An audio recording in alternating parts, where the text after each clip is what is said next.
할렐루야. 이 시간 새벽교회 주일 예배 나오신 여러분들을 진심으로 환영하고 또 축복합니다. 우리 함께 기도하심으로 예배 자리에 나아가겠습니다. 하나님 아버지 감사합니다. 오늘도 주일 아침 또 주님을 예배하고 찬양하기 위해 이 자리에 함께 모였습니다. 우리 지금 함께 모인 이 자리를 더욱더 귀히 여기는 각자 한 사람 한 사람이 되게 하시고, 우리가 내뱉는 찬양의 가사와 또 듣게 되는 그 주님의 말씀이 정말 우리의 삶 가운데 큰 힘이 되어서 우리 삶 가운데 주님만 영광 받으시고 주님이 홀로 높임을 받으시는 우리의 인생이 되게 하여 주시옵소서. 감사드리며 예수님의 이름으로 기도드립니다. 아멘. 사도신경으로 신앙 고백하며 나아가겠습니다. 나는 전능하신 아버지 하나님 천지의 창조주를 믿습니다. 나는 그의 유일하신 아들 우리 주 예수 그리스도를 믿습니다. 그는 성령으로 잉태되어 동정녀 마리아에게서 나시고 본디오 빌라도에게 고난을 받아 십자가에 못 박혀 죽으시고 장사된 지 사흘 만에 죽은 자 가운데서 다시 살아나셨으며 하늘에 오르시어 전능하신 아버지 하나님 우편에 앉아 계시다가 거기로부터 살아있는 자와 죽은 자를 심판하러 오십니다. 나는 성령을 믿으며 거룩한 공교회와 성도의 교제와 죄를 용서받는 것과 영의 부활과 영생을 믿습니다. 아멘.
무너지지 않으리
믿음하여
위해서 기쁜 마음으로 온 세상 창조주 함께 고백하겠습니다.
통치하시네.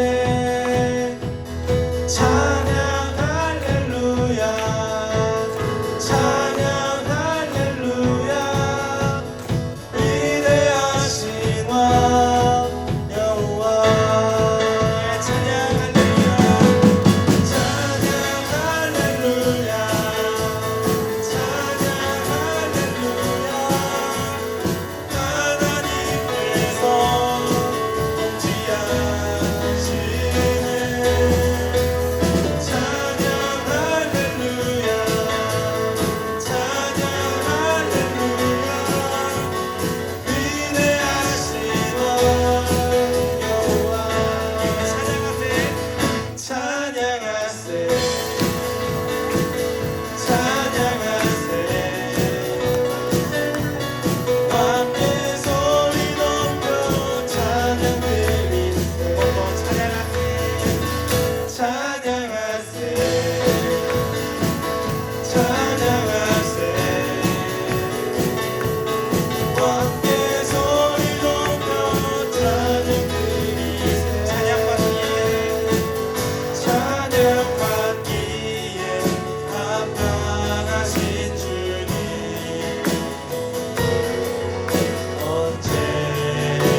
함께 아버지 사랑합니다 임리송 고백하심으로 2024년 10월 27일 주일 예배를 하나님 앞에 올려드립니다.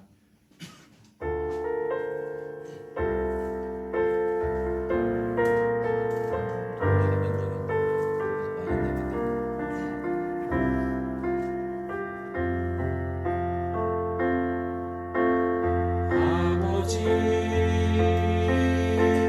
사랑합니다. 아버지 경배합니다. 아버지 채워주소서 당신의 사랑으로. 예수님 사랑합니다.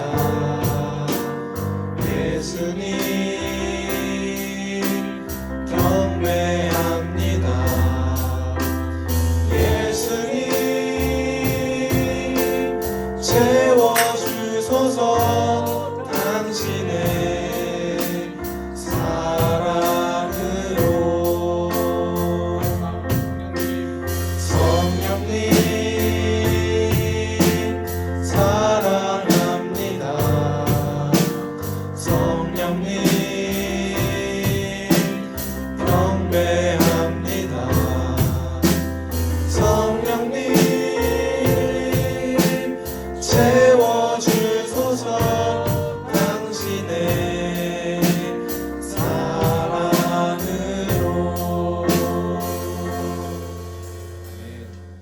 우리 이 시간 우리를 대표해서 이지연 집사님 기도 인도해 주시겠습니다. 기도하시겠습니다. 사랑의 하나님 감사합니다. 지난 일주일간 바쁜 일상 중에서 생활하다가 예수님을 찾지 않는 시간이 많았음을 고백합니다. 이 시간 예배를 드릴 수 있도록 우리들을 인도하여 주심을 감사드립니다. 우리의 삶 속에서 생활하면서 하나님의 인도하심을 체험하는 우리 형제 자매가 되길 원합니다. 하나님의 인도하심으로 인해서 우리의 삶이 바뀌고 우리의 생각이 바뀌고 우리가 모이는 사람들이 바뀌는 것을 믿습니다. 하나님 서로를 위하여 기도하기를 원합니다. 세상은 전쟁과 기근이 있는 곳이 너무나 많습니다. 그들을 위하여 기도할 수 있는 우리가 되길 원하오며 이 나라와 민족이 지치지 않고 쇠퇴하지 않도록 기도할 수 있는 우리가 되길 원합니다.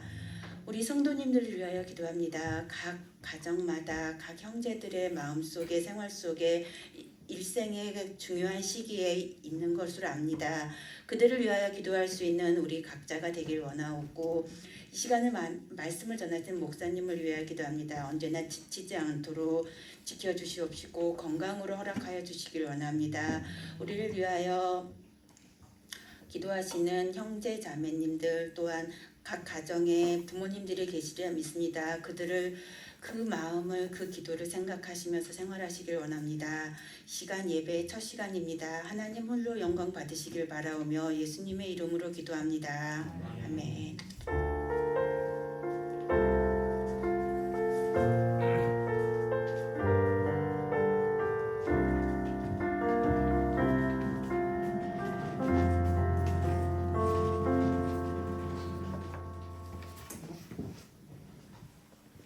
이 시간 함께 나누실 하나님 말씀은 사도행전 말씀입니다.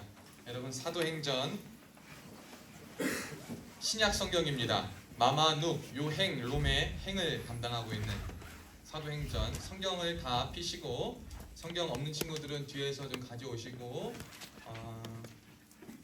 성경을 못 찾는 친구들은 옆에서 한번 도와주세요. 제가 가진 성경 신약 202쪽에 있습니다. 202쪽 사도행전 9장 1절부터 9절까지 말씀과 15절부터 19절 말씀입니다.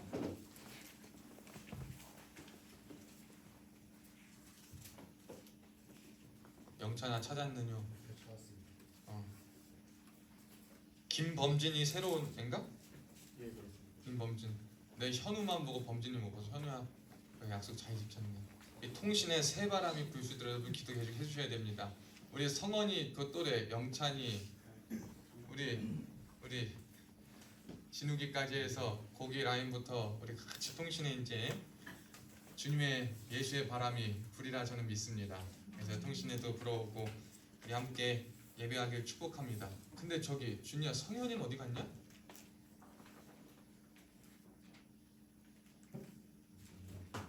걔 예수 믿는 애잖아 걔는. 알았어. 자 우리 함께 성경 자 사도행전 9장 1절부터 9절 말씀 저 한 절 여러분 한 절 교독합니다. 사울이 주의 제자들에 대하여 여전히 위협과 살기가 등등하여 대제사장에게 가서 다메섹 여러 회당에 가져갈 공문을 청하니 믿음 많은 그들을 따르는 사람을 만나면 남자를 방문하고 결박하여 예루살렘으로 잡아오라. 사울이 길을 가다가 다메섹에 가까이 이르더니 호련히 하늘로부터 빛이 그를 둘러 비추는지라. 땅이 엎어졌음에 소리가 있어 이르되 사울아 사울아 내가 어찌하여 나를 박해하느냐. 대답하되 주여 누구시니이까? 이르시되 나는 내가 박해하는 예수라. 너는 일어나 시내로 들어가라. 내가 행한 것을 내가 이룰 자가 있으리라 하시니 같이 가던 사람들은 소리만 듣고 아무도 보지 못하여 말을 못하고 서 있더라. 사울의 땅에서 일어나 눈을 떴으나 아무도 보지 못하고 사람들이 끌려 다메섹으로 데려가 사흘 동안 보지 못하고 먹지도 마시지도 아니하니라. 하고 우리 15절 읽습니다. 15절부터 19절 말씀인데요. 우리는 이건 한 목소리로 같이 읽겠습니다. 시작. 주께서 이르시되 가라 이 사람은 내 이름을 이방인과 임금들과 이스라엘 자손들에게 전하기 위하여 택한 나의 그릇이라.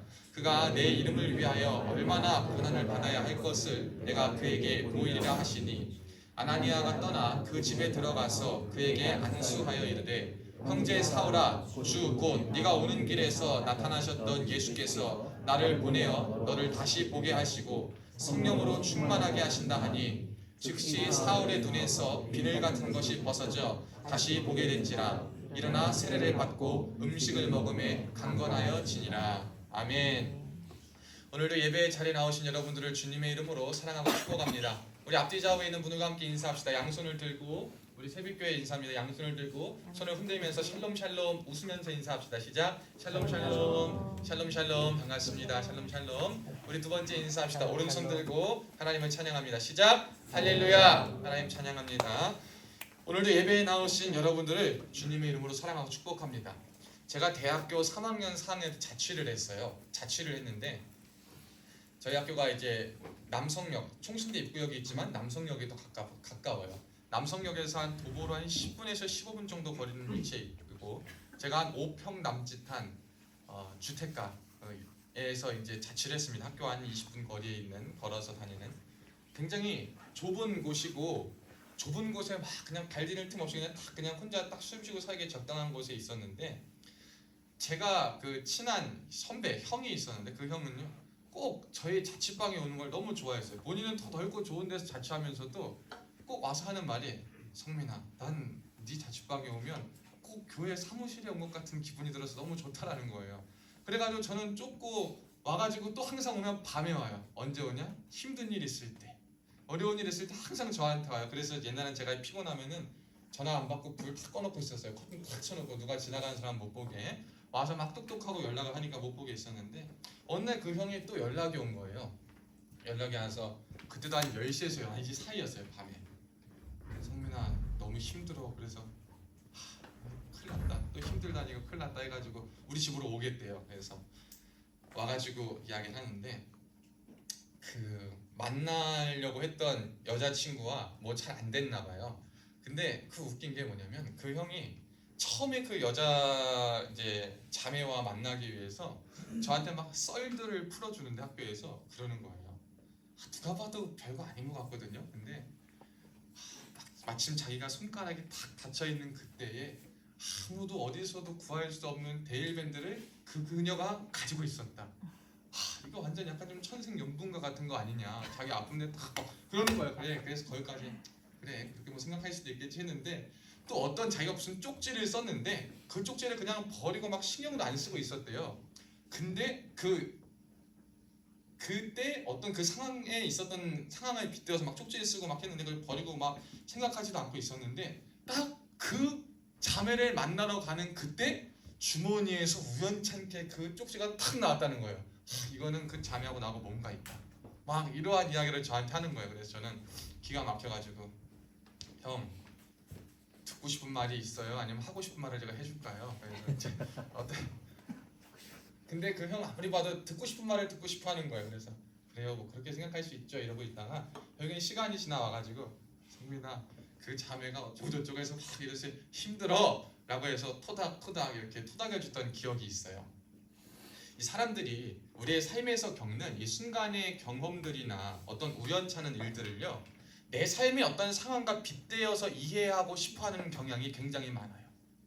이것은 누구에게나 이제 두드러질 수 있는 인간의 본성적인 특징인데 그래서 우리가 뭐가 있죠? 꿈자리가 안 좋으면 하루가 어떠다 그래요? 찜찜하다 그래요. 이것은 믿는 사람이나 믿지 않는 사람이나 동일할 거예요.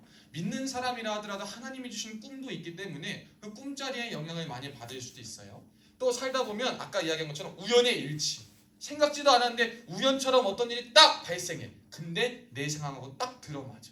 그러면 그 상황에 발생하는 일과 내 상황을 접목시켜서 이야기하는 그 삶의 순간의 경험들을 내 삶에 어떻게 수용하고 받아들일지에 대한 고민과 갈등, 그리고 그로 인해서 마음에 이런 어떤 생각들이 굉장히 많이 요동치는 게 사람입니다.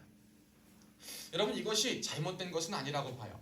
또한 그리스도인은 마땅히 이러한 생각을 역시 해야 된다고 봅니다. 왜냐하면 세상의 사람들과 달리 그리스도인들은 뭐냐면 하나님이 내 삶에 간섭하신다, 내 삶에 개입하신다, 내 삶에 역사하신다, 나를 찾아오신다 라는 믿음이 우리 안에 있기 때문인 거예요.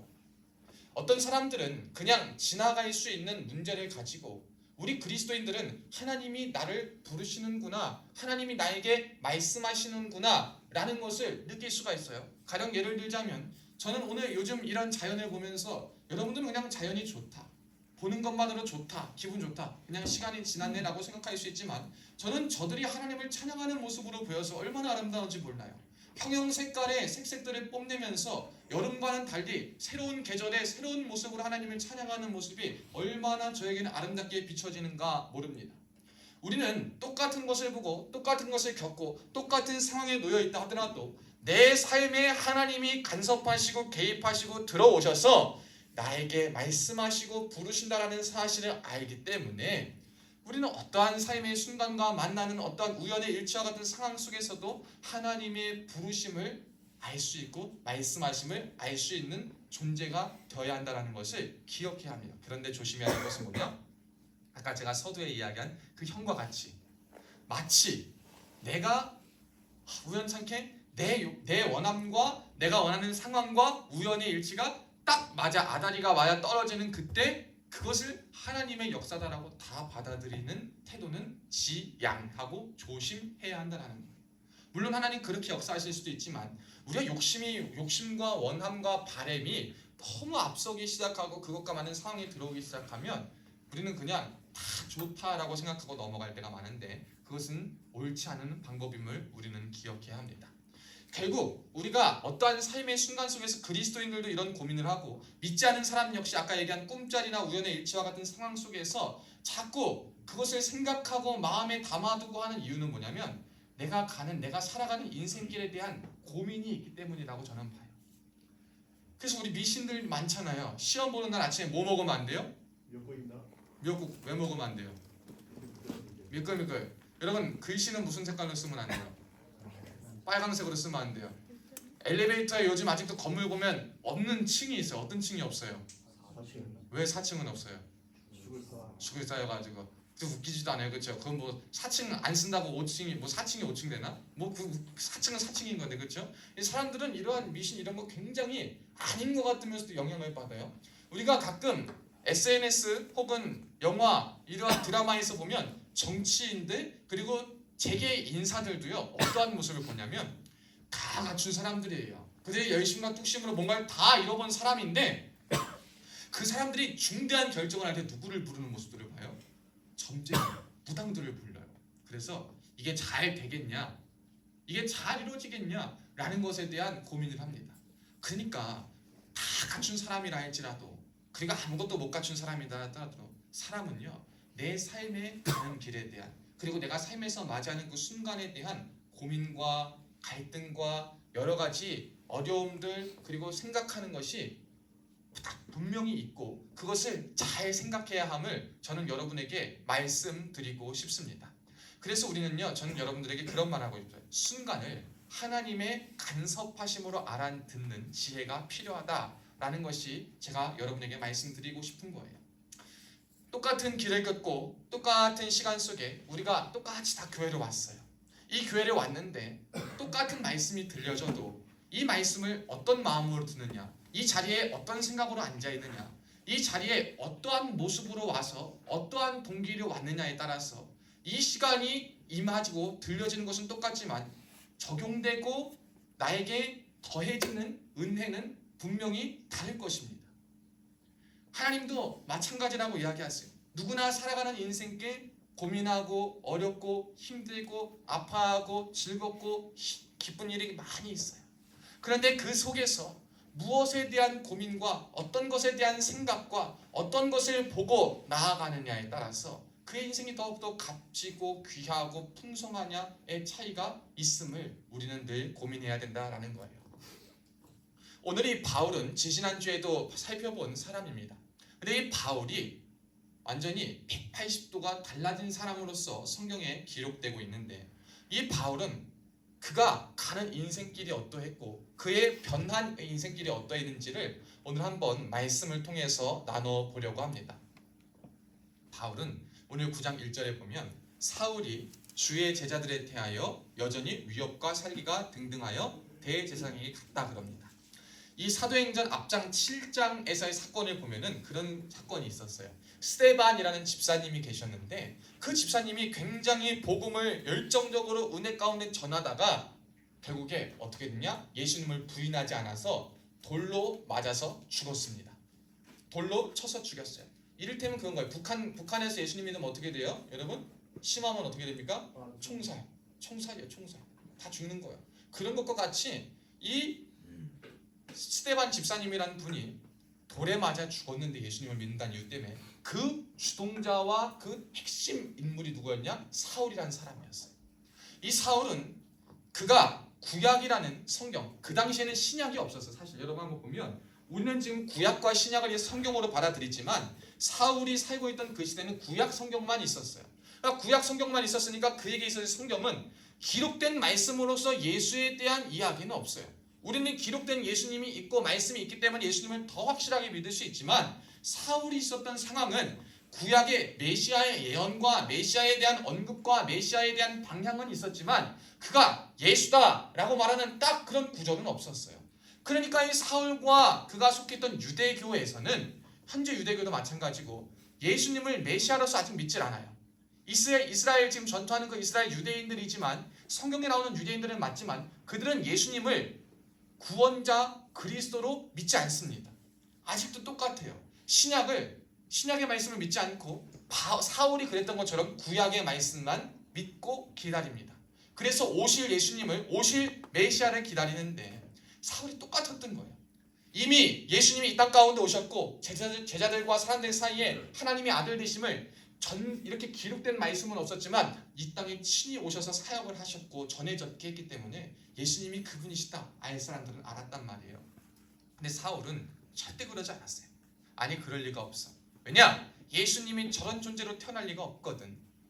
예수님이 왔으면 왕권을 다 가지고 나라를 다스릴 힘도 있고 지도력도 있고 정치력도 있고 모두 다 좋아가지고 우리가 할 만한 모든 것을 기대하는 모든 것을 다 이끌어질 우리의 왕국의 왕으로서 역할을 감당할 분이 예수님으로 오실 거야 라는 기대, 그리고 구약 말씀을 통해서 신약을 하나님의 관점을 제대로 알지 못했기 때문에 예수님이 와도 예수님을 알지 못하고 믿는 사람들을 핍박하는 일에 앞장서는 사람이었어요.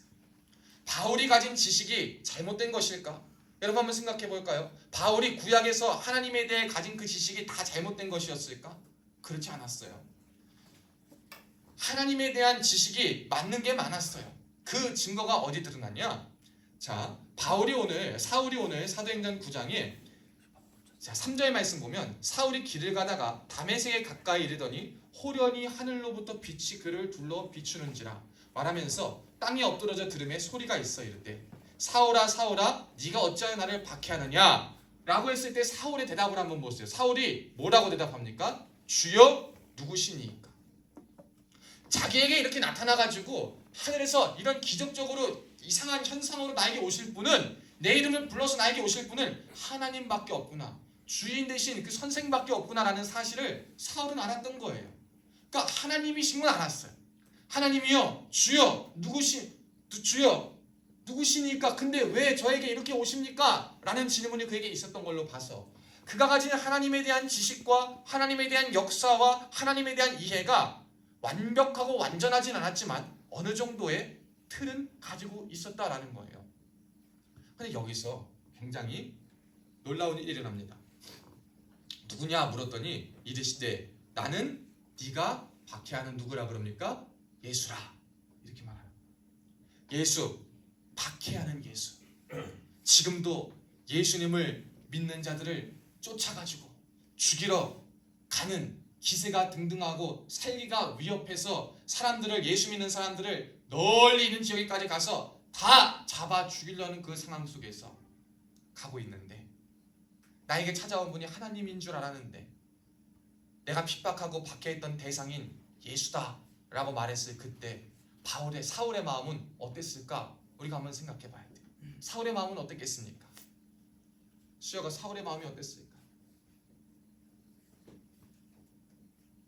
너 천주교인이잖아. 잘 모르겠습니다. 잘 몰라? 사울의 마음은 어땠을까? 드라마에 보면 그런 거 있잖아요. 지금까지 이 사람이 내 원수인 줄 알고 막 증오하고 막 살았는데 어느 순간 보니까 막 내 부모야. 막 이런 막장 드라마들 안 봤어요? 막 그런 거 있잖아요. 그럼 막 어때요? 사람이 한순간에 막 감정이 변하고 어떡하지? 막 그동안에 막 이런 인간의 감정이요 굉장히 많이 복잡해지는 거예요. 사울도 아마 똑같았을 거예요. 그런데 하나님께서는 이러한 사울을 왜 부르셨을까라고 한번 생각해 봐야 돼요.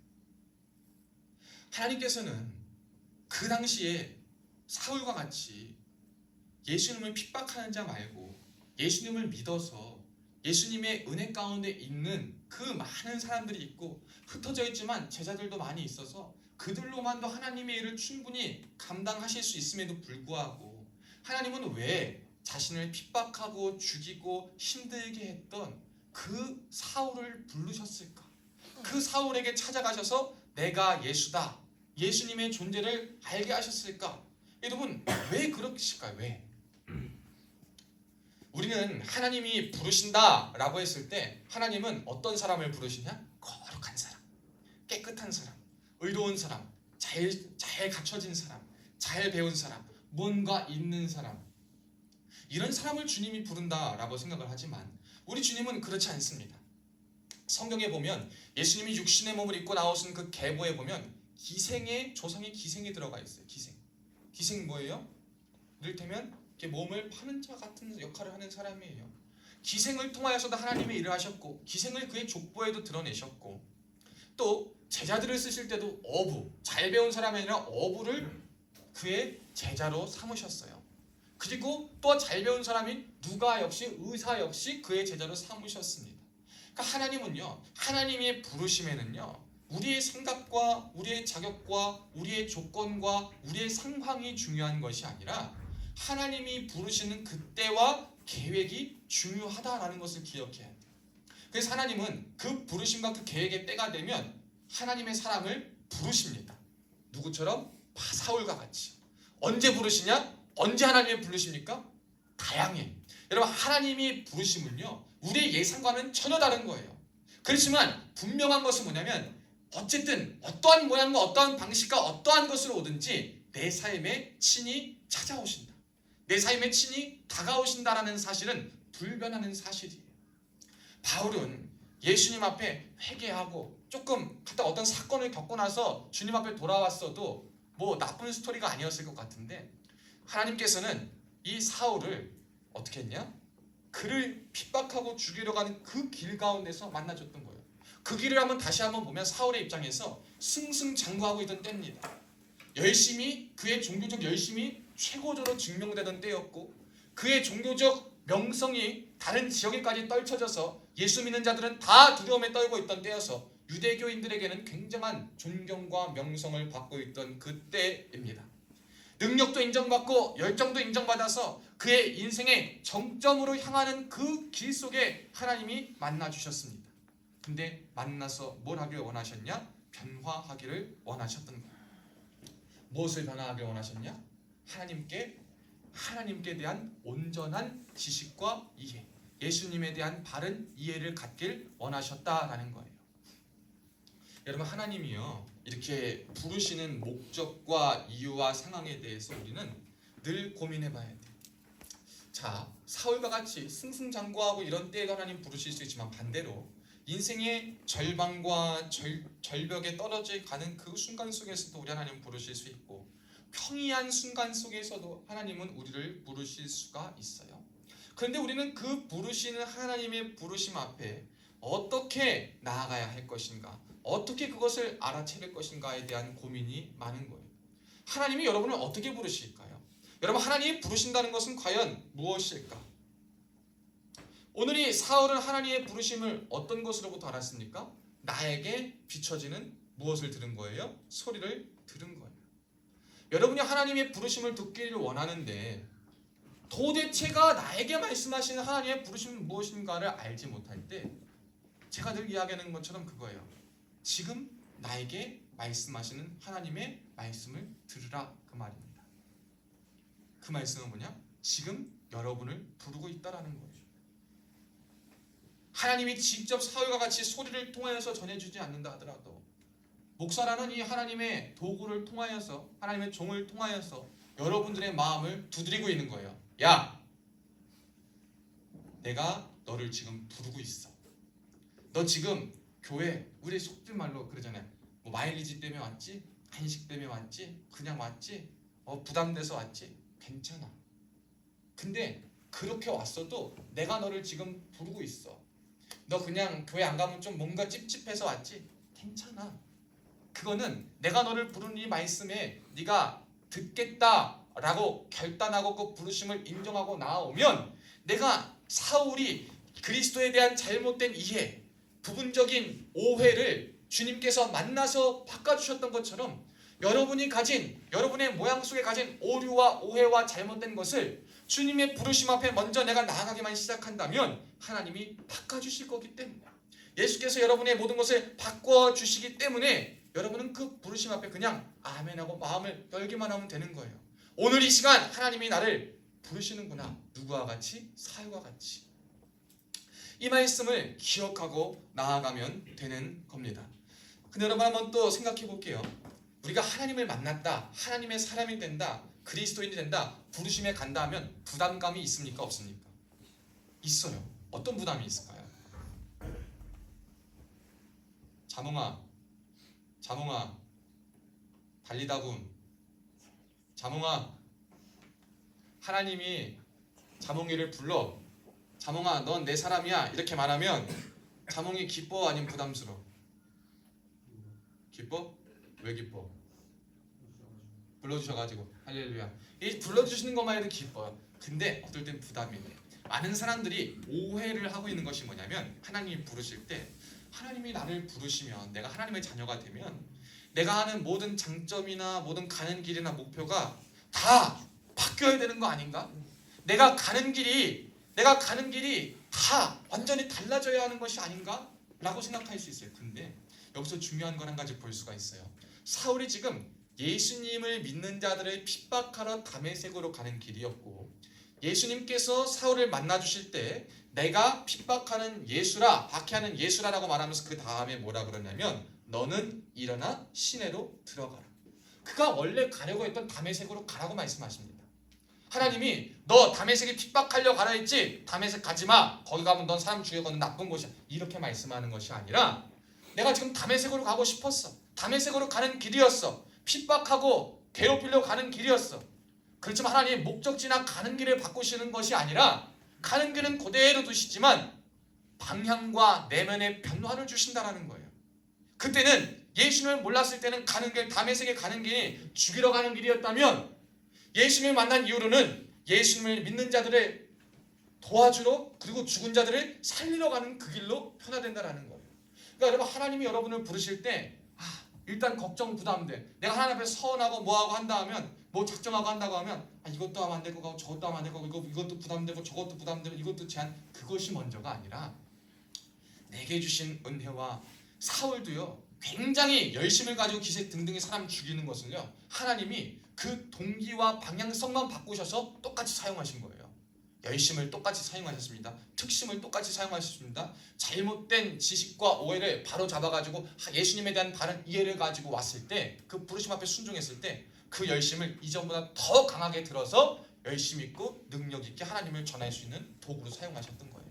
그러니까 여러분 하나님이 여러분을 부르실 때 여러분이 가진 것이 제한받을까봐 억압될까봐 혹은 힘들까봐 무언가 가는 길과 정반대로만 가야 할까봐 걱정할 필요가 없다라는 거예요. 하나님은 여러분이 그대로 그 길을 가게 두십니다. 그런데 그 길 가는 목적, 그 가는 길에 가서 그 최종점에 도달해서 하고 싶은 결과와 그 비춰지는 모습이 바뀌게만 하신다는 거예요. 아름답게 하나님 보시기에 선한 마음을 가지고 하겠다라는 거예요. 이를테면 전에는 악을 가지고 바득바득 나를 정말 뭔가 하기 위해서 그렇게 살았다면 하나님께서 똑같은 길을 갈 때 평안을 가지고 기쁨을 가지고 은혜를 가지고 살 수 있게 해주실 것이고, 그전에는 내가 가진 소유를 봐서 나를 보고 나를 집중해서 내가 어떻게 할 것인가를 보게 되었다면 하나님을 만나서 하나님의 부르심 앞에 순종해서 동일한 가는 길을 갈 때는 내가 아니라 하나님을 보게 하신다라는 것을 우리가 기억했으면 좋겠습니다. 여러분 하나님은요 여러분을 그렇게 부르시고 만들어 가십니다. 오늘도 여러분을 이 자리에 부르신 거고 이 자리에 오게 하신 것은 여러분의 동기나 그런 것은 크게 하나님 앞에 중요하지 않다라고 보십니다. 대신 이 자리에 지금 들려주는 이 말씀을 통해서 여러분이 가진 생각과 여러분이 예수님에 대한 이해와 교회에 대한 생각과 믿음에 대한 생각만 바로 잘한다면, 그 길에 대한 교정만 있다면 주님은 여러분이 가는 그 길을 여러분에게 주신 은혜와 재능을 통해 이루어 가시고 이전과는 다른 양상으로 더 풍성하고 아름답게 결실을 맺게 해주신다는 사실을 기억했으면 좋겠습니다. 그럼 사울 볼까요? 전에는 사람들 막 죽였잖아요. 똑같은 것을 가지고 죽이려고 갔는데 이제 죽이는 게 아니라 뭐예요? 영혼도 살리고 육도 살리는 일을 감행하는 거예요. 우리가 주님을 만나면 그렇게 변합니다. 주님이 여러분을 부르실 때 여러분은 그렇게 변할 줄로 믿습니다. 그러니까 여러분 삶의 위기와 문제 어떤 것 앞에서 고민하고 결단하고 있는 앞에서 하나님의 부르심이 어느 순간 호련히 빛이 비춰오는 것처럼 오늘 말씀을 들을 때 저게 사울에게만 하는 게 아니라 나에게 꼭 하시는 말씀 아닌가라고 비춰지는 그때에 저와 여러분이 가져야 될 마음은 뭐냐면, 그 하나님이 나를 부르시는 그 소리에 주님, 내가 주님 앞에 순종하겠습니다. 여러분 나를 부르시는 그 주님을, 여러분 주님이 여러분을 왜 부르실까요? 여러분 주님이 여러분을 왜 부르시는지를 한번 알아야 돼요. 여러분 주님이 여러분을 부르시는 이유는요, 여러분을 향한 계획과 뜻이 있기 때문에 부르신 겁니다. 하나님은요 무턱대고 그냥 지나가는 사람 반가워서 부르는 것처럼 야 누구누구야 부르시는 게 아니라, 만약에 주영아 부르시면 주영아, 네 주님 내가 너희 사랑해, 알지? 네 압니다. 그래서 내가 너와 함께 이러한 일을 하고 싶어, 이렇게 말씀하시면서 그 주영이를 통해서 계획을 이루시는 거예요. 근데 거기서 또 한 가지 문제가 생깁니다. 사울이 어떤 문제가 있었냐면, 그가 이제 변하여 예수님의 말씀을 듣고 예수님에 대한 이해가 있어서 그의 잘못된 생각과 교정들은 이제 주의 말씀을 듣고 바뀌어진다라고 보는데, 그 바뀌는 와중에 그가 눈이 멀었습니다. 예수님을 만날 때 눈이 멀어가지고 그 눈이 멀어서 예수님이 가라고 하신 곳에 갈 때까지 눈이 감긴 채로 막 갔던 거예요. 눈이 감긴 채로 막 가가지고 있었는데, 아나니아라는 사람을 통해서 그가 하나님의 말씀을 전하고 기도가 끝나자마자 그의 눈이 벗겨지는 역사가 있었습니다. 우리가 하나님께서요 저와 여러분을 부르실 때는 뭐가 있냐면은, 이렇게 내게 직접 하나님의 능력과 은혜를 순종해서 경험하지 않을 때까지는 막연한 두려움이 있을 수가 있어요. 사울이 소리를 듣고 네가 박해하는 예수다 소리를 들어서 충격은 먹고 여러 가지 고민을 하고 생각은 교정될 수 있지만 진짜로 그 마음에 고민이 될 수 있어요. 왜? 아직 내 눈이 안 보이기 때문에. 그런데 주의 말씀을 따라 그 길을 걸어가서 며칠간의 어느 정도의 어느 시간에 눈먼 시간을 보내고 나서 하나님의 말씀이 명하는 곳에 서 있었더니 그제서야 뭐가 벗겨집니까? 온전히 눈에 있던 비늘이 벗겨지는 역사가 있는 거예요. 그러니까 여러분, 하나님의 말씀을요, 하나님의 부르심은 뭐냐면 내게 들려진 말씀을 먼저 내게 주신 것으로 믿는 거예요. 그 믿음 다음에 뭐냐면 그 믿음을 따라 순종하며 살아가는 거예요. 그럴 때 내게 있는 모든 것이 벗겨지지, 듣기만 하고 감동만 있고 깨달음만 있다면 이런 비늘은 절대 안 벗겨집니다. 어느 순간 깨달음과 뭔가 있을 수 있어도 절대 내 안에 있는 비늘이 벗겨질 수가 없어요. 왜? 비늘은 하나님의 말씀에 따를 때 벗겨지는 것이기 때문에. 저는 오늘 예수 믿으면서도 그런 사람들을 많이 봐요. 하나님에 대해 진짜 확신 없이 우물쭈물하며 살아가는 사람들 봅니다. 여러분, 왜 그래요? 왜 그럽니까? 확신이 없는 거예요. 나를 부르신 하나님, 내가 주님이 부르셔서 이 땅에 태어나고 나 계획이 있어 왔으니 지금 내가 잘하고 못하고 보다 내가 삶에서 맡겨진 자리에서 최선을 다하여 주의 뜻을 따라 주의 부르심 따라 살아가면 누가 책임져 주실 것을 아는 사람과 모르는 사람의 차이가 있냐? 주님이 책임져 주실 것을 아는 사람과 모르는 사람의 차이가 있는 거예요. 누가 그럽니다. 장례식장에서 찬송을 부르는 사람은 유일하게 기독교인밖에 없다는 거예요. 여러분, 장례식장에서 노래를 부르는 사람은 기독교인밖에 없대요. 왜 없습니까? 슬퍼요. 기독교인들 똑같이 슬퍼. 똑같이 모지 못한 육신의 떨어짐 때문에 아픔은 있어요. 그렇지만 그 슬픔 속에서도 노래를 부를 수 있는 이유는 뭐냐? 우리는 저 본향 가서 만날 무엇이 있기 때문에? 믿음이 있기 때문인 거예요. 확신이 있기 때문인 거예요. 저도 장례식장에 가면 슬퍼 찬송을 부를 때마다 너무 슬퍼요. 그런데 그 슬픔이 슬픔으로 끝나지 않고 노래가 할 수 있는 이유는, 하나님을 찬양을 할 수 있는 이유는 내가 믿는 그 하나님이 내가 보고 싶은 이 사람을 주님 나라 가서 만나게 해주실 걸 내가 알기 때문에. 저와 여러분에게는 여러분, 이러한 확실한 믿음이 필요합니다. 여러분을 부르신 하나님 앞에서 그 하나님이 나를 부르셨다면 여러분을 도대체 이제는 보는 것이 아니에요. 사울은 지금까지 자신에게 집중하며 살았습니다. 우리도 지금까지 자신에게 집중하고 살았어요. 사울은 자기가 가진 지식과 열정과 자기가 보는 관점에 따라서 세상을 바라보고 하나님을 바라보고 예수님을 바라보고 그래서 그 모습 그대로 살아갔던 사람이에요.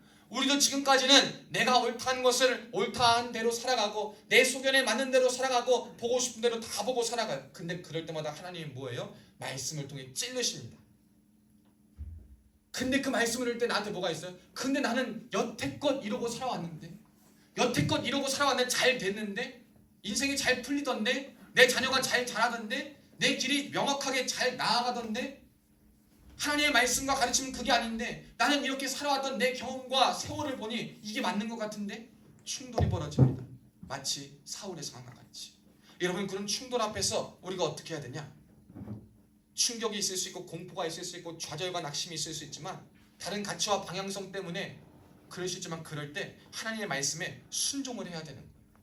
그럴 때 나를 부르신 하나님의 말씀은 틀림없다. 내게 계획이 있고 뜻이 있어 부르신 그 하나님이 나를 책임져 주시려고 나를 부르셨기 때문에 나는 그 부르심에 응하겠습니다. 순종하고 나아가면 여러분이 가지고 있던 경험과 안목과 가치와 방향이라는 그 비늘이 예수 앞에 다 벗겨지는 역사가 있을 줄로 믿습니다. 그리고 나서 마지막으로 그 부르심을 받은 자의 사명. 저는 하나님 앞에 이런 명확한 부르심이 있다라고 생각해요. 저는 요즘 들어 하나님 앞에 그런 고백을 합니다. 제가 이것도 수차례 얘기했지만 저도 10년을 넘게 하나님 앞에 고민하고 질문하는 문제가 있어요. 하나님, 내가 소중하게 생각하는 사람을 왜 그렇게 일찍 데려가셨습니까? 라는 질문이 아직도 해결이 안 될 때가 너무나도 많아요. 근데 요즘 그런 찬양이 하나님 앞에 불려집니다. 하나님께로 더 가까이. 하나님께로 더 가까이 갑니다. 고통 가운데 계신 주님, 변함없는 주님의 크신 사랑, 영원히 주님만을 섬기리. 저에게 하나님이 이 찬양을 계속 부르게 하시는 거예요. 알긴 알았지만 더 확실해지는 것은 뭐냐? 내가 그 소중한 존재가 나에게 있었더라면 내가 똑같은 주의 중의 길을 가고 신앙의 길을 갔다 하더라도 하나님이 우선이 아니고 하나님이 먼저가 아니라 내가 가진 것을 더 보겠구나. 내 주변에 사람이 가진 것을 의지해서 하겠구나. 하나님과 더 가까이 간다라고 하지만 하나님보다 다른 것과 더 가까이 가겠구나 라는 사실을 하나님이 주시는 말씀과 찬양을 통해서 몸소 깨닫고 있습니다. 그래서 그런 자에게 있는 사명은 뭐냐면, 여러분 마지막으로 저거만 봅시다. 7절 말씀. 같이 가던 사람들은 소리만 듣고 아무도 보지 못하여 말을 못하고 서 있더라. 사울에게 말한 그 하나님의 소리를요, 그들은 들었을 수 있지만 빛은 보지 못했어요. 그 광경은 보지 못했습니다. 그건 뭐냐면 똑같은 거예요. 그래서 제가 여러분들에게 이렇게 말하는 거예요. 저는 명확한 하나님의 부르심을 알고 이해하기 때문에 하나님의 살아계신 것을 알고 믿을 때 책임져 주신다는 것을 알고 믿을 때 그 길 걸어갈 때 주께서 인도해 주심을 나는 분명히 알기 때문에 나는 그 길을 가지만, 동일한 이 말씀이 선포되는 자리에 있어서도 아직도 소리는 들었지만 믿음으로 주님을 보지 못하고 믿음으로 주님을 만나지 못한 자들을 향해서 내가 가야 할 사명은 그것이구나. 그들이 나의 모습을 통해, 우리의 고백을 통해, 변화된 삶의 모습을 통해 그들도 주님을 동일하게 본 것처럼 변화시키는 것이 우리의 사명이요 부르심받은 자의 또한 사명이구나를 명확하게 깨닫게 되는 줄로 믿습니다. 여기서 여러분, 기존의 성도님들에게는 부탁드립니다. 여러분을 부르신 하나님의 부르심을 한번 다시 한번 생각해 보시고 언제 어느 때에 무슨 방식으로 하나님이 부르셨는지를 한번 기억해 보시길 바랍니다. 여러분 인생의 고조되는 시기에 혹은 낮은 시기에 아닌 평범한 시기에 부르셨습니까? 시기는 중요하지 않아요. 그냥 한번 생각해 보는 거예요. 언제 주님이 나를 부르셨는가? 무엇을 통해 주님이 나에게 부르심을 확증하셨는가를 생각해 보고 그 부르심 속에서 나는 부르심에 응하여서 하나님의 뜻대로 살고 그 부르심의 사명을 감당하고 있는 것을 돌아볼 수 있길 축복합니다. 아직 부르심을 확증받지 못한 자 있다면 이 시간 마음을 열어 하나님이 나를 부르셨구나라는 것을 믿을 때 여러분 오늘 이 자리가 주님이 여러분을 부르시는 자리요 그 부르심을 듣는 자리가 될 줄로 믿습니다. 그 부르심 따라 하나님의 말씀을 한번 보세요. 말씀이 선포되는 그 가치를 여러분의 삶에 접목시키고 적용시켜 보세요. 여러분 그럴 때 하나님이 여러분의 삶에 역사하시고 부르시고 책임지시는 것을 경험할 수 있을 줄로 믿습니다. 하나님의 부르심은요 과학적인 증명과 같이 누가 다 아는 것처럼 확실한 어떠한 공식을 통해 이루어지지 않습니다. 동일한 사건 시공간 속에 있어서도 바울에게만 소리가 비치고 보였던 것처럼 하나님의 역사와 부르시는 방법은 개인적으로 부르시는 거예요. 누가 다 알 것처럼 그거는 하나님 부르신 거야 말 거야 할 것도 없어요. 나를 부르신 하나님 하면 다양해. 과학적 증명도 필요 없어요. 그냥 특별한 방식으로 어느 때의 순간 하나님 딱 부르시면 그 부르심이 나의 부르심인 줄을 믿고 하나님을 바라보며 더 이상 자신이 아닌 나를 부르신 하나님에게 집중하여 부르신 자의 삶을 살아갈 수 있는 주님 그 모든 자들 될 수 있기를 주님의 이름으로 축복합니다. 우리 이 시간 하나님의 부르심 함께 찬양하시고 우리 예배를 마치도록 하겠습니다. 하나님의 부르심 우리 함께 말씀을 기억하시면서 하나님의 부르심을 함께 찬양합시다. 그리고 봉헌하고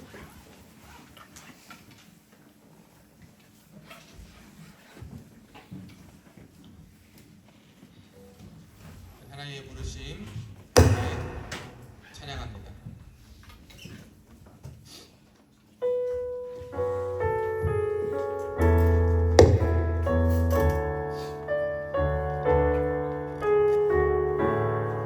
우리 가사를 보면서 함께 몰라도 따라라도 해봅시다. 하나님의 부르심에는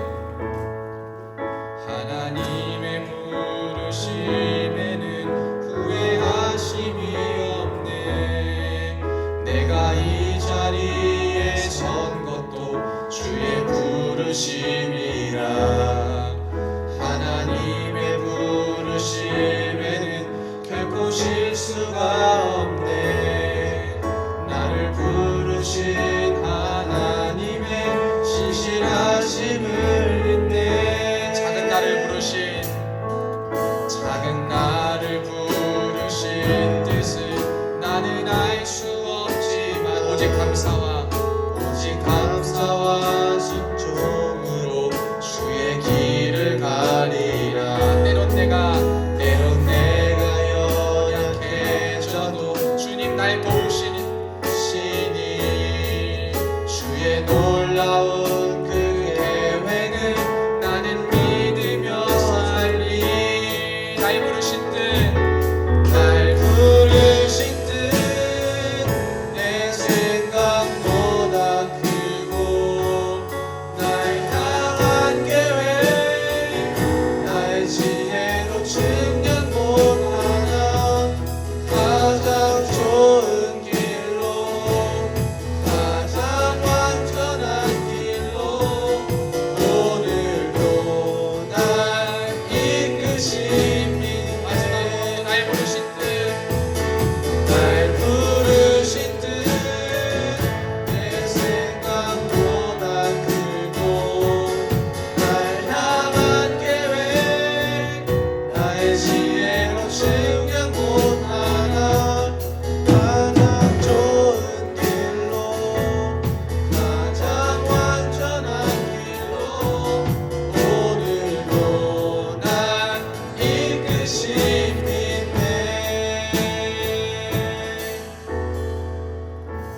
여러분 한번 저를 한번 보시겠어요? 저는 하나님께서 저를 부르시는 순간이 있었고 그걸 확실히 알아요. 그런데 제 20대는 제가 올해 30이잖아요. 20대를 돌아보니까 제 마음 안에 어떠한 감사와 기쁨도 있었지만 분노와 증오도 있었어요. 그것 때문에 사역의 길에 갔던 경험도 있고 그것이 지나고 보니까 굉장히 나를 힘들게 했구나. 지금 와서 이제 돌이켜보니까 그러한 마음과 동기로 왔던 모든 것이 내가 얼마나 힘들었는지를 깨닫고 그렇지만 하나님께 감사한 것은 그 모든 과정을 지금의 이 자리에 있을 수 있게까지 하나님이 자양분으로 쓰셨다는 것을 압니다. 제가 여러분에게 말씀드리고 싶은 것은 여러분들도 지금까지 어떠한 목적과 마음으로 왔든지 간에 주님을 만나면 그것이 변하게 된다는 사실이에요. 여러분이 가진 장점과 재능이 변하는 것이 아니라 이미 주신 장점과 재능 그리고 목적성과 목표성과 그런 성취 능력과 행동들이요 주님을 만나게 되면 그 주님 안에 주님이 주시는 옳은 방향으로 바른 가치로 열매 맺고 아름다운 길로 나아갈 수 있도록 변화시켜 주심을 여러분이 꼭 기억했으면 좋겠습니다. 그러한 부르심으로 여러분을 부르십니다. 어떠한 부르심? 이방인과 이스라엘과 온 자들에게 15절 말씀처럼 내 이름을 전하기 위하여 부른 부르심이다. 꼭 목사나 선지자나 이러한 제자들이 그런 것은 아니지만 어떠한 곳에 있든지 여러분을 통하여서 믿는 자나 믿지 않는 모든 자가 하나님의 살아계심과 하나님의 이름을 전하게 되는 그러한 부르심으로 여러분이 부르심을 받았다라는 것을 기억하시길 축복합니다. 자, 제가 교회 광고합니다. 봉헌 헌금 앞으로 가져와 주시고요. 오늘 예배드리는 점심 식사 및 성경 공부가 있습니다. 많은 분들 참석하시기 바랍니다. 다음 주 예배는 화요일부터 금요일 새벽 예배 공동시 반에 있고 수요 식사 17시 45분 수요일에 수요 예배 18시 30분에 있습니다. 우리 용구 형제님 그동안 함께 신앙생활 하셨는데요. 우리가 또 전출을 가십니다. 일단 기도하겠습니다.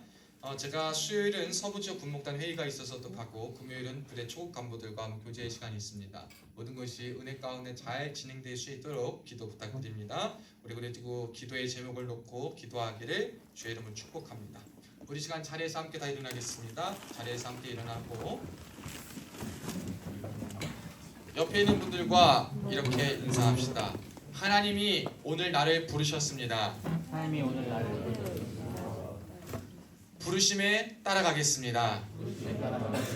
아멘.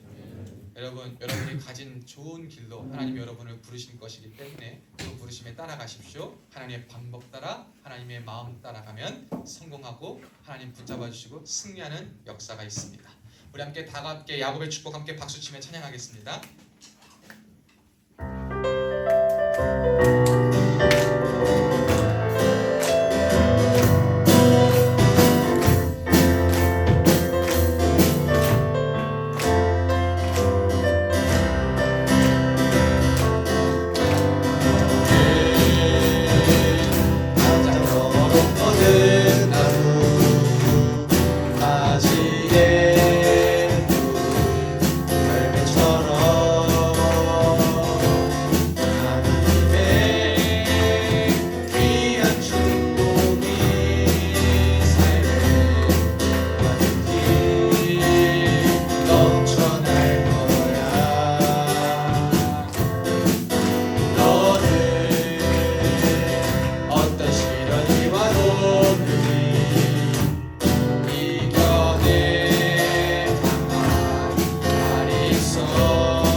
가르치면서 너는 하나님의 사랑, 너는 하나님의 사랑, 아름다운 하나님의 사랑, 나는 널 위해 기도하며. 자, 다시 한번 옆에 있는 사람 보면서 너는 하나님의 선물, 사랑스러운 하나님의 열매, 주의 품에 꼭 이룬 나무가 되어줘.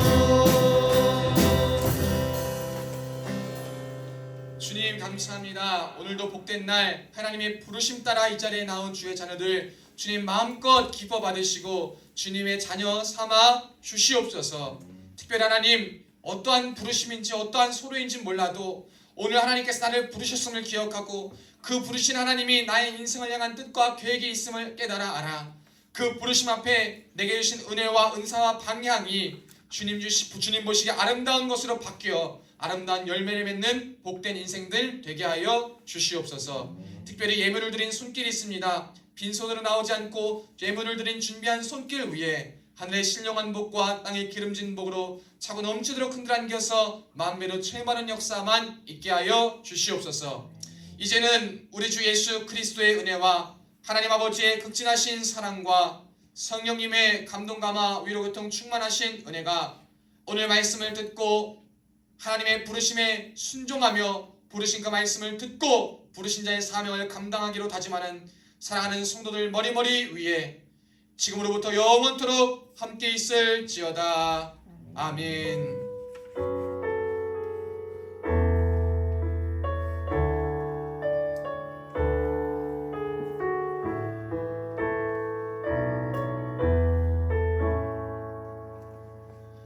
자, 이제 자리에 앉아보겠습니다.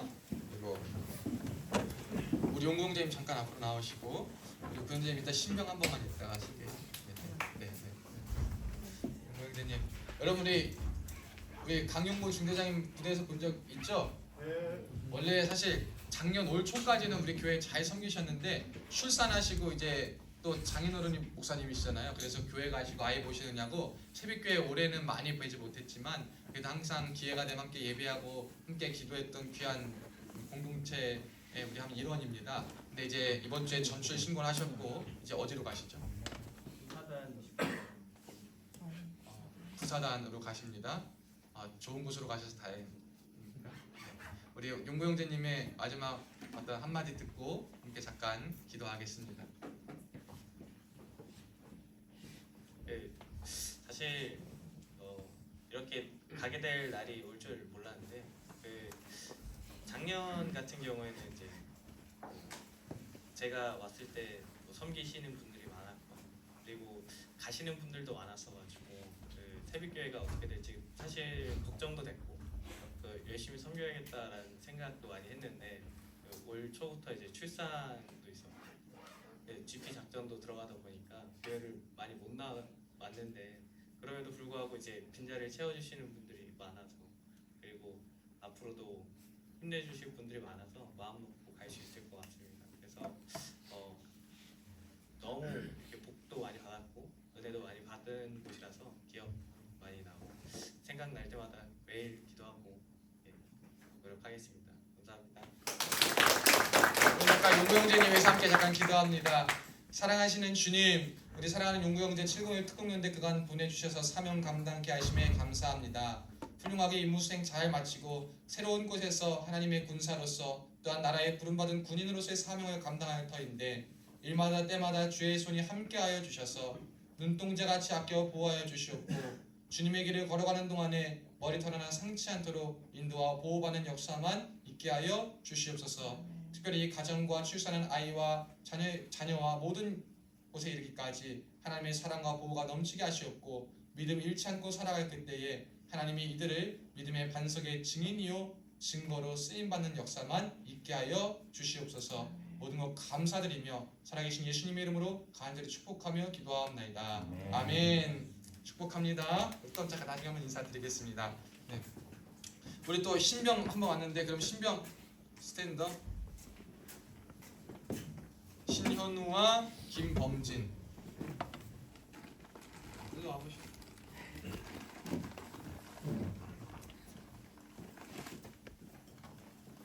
초록색 모자다?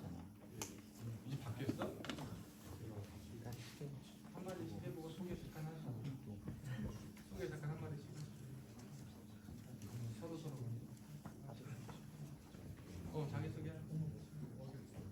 자기소개하고 뭐 마음의 소감이나 뭐 이런 거 이번에 통신연대로 안모병으로 오게 된 신현우 이병 신현우라고 합니다. 잘 부탁드립니다. 저도 이번에 통신중대로 전산병으로 들어오게 된 이병 김범진이라고 합니다. 잘 부탁드립니다. 우리 교회님 홍성 목사 모셔서 신병 축하 선물 스타벅스 기프티콘 커피 한 잔씩 하라고 드리겠습니다. 예, 반갑습니다. 반갑습니다. 자, 우리 앞으로 나와서 함께 사진 찍겠습니다. 우리 형제들 일로 오시고.